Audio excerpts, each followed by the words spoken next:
ఖమ్మంలో భార్యాభర్త మధ్య ఒక ఏఆర్ కానిస్టేబుల్ చిచ్చు పెట్టాడు.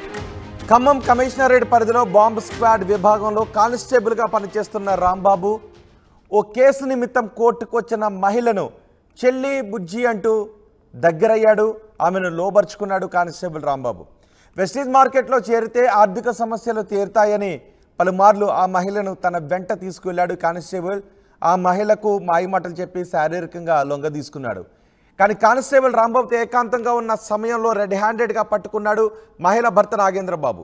నాగేంద్రబాబుపై దాడి చేసేందుకు కానిస్టేబుల్ మహిళ కూడా ప్రయత్నం చేశారు.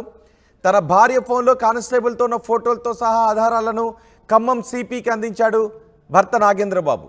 కానీ కానిస్టేబుల్పై చర్యలు తీసుకోవాలి అని విజ్ఞప్తి చేస్తున్నాడు. కానిస్టేబుల్ రాంబాబు ఆ మహిళపై ఖానాపురం పోలీస్ స్టేషన్లో కేసు కూడా నమోదు చేశారు. 10 ఏళ్ల క్రిందట ఆ మహిళను ప్రేమించి పెళ్లి చేసుకున్నాడు.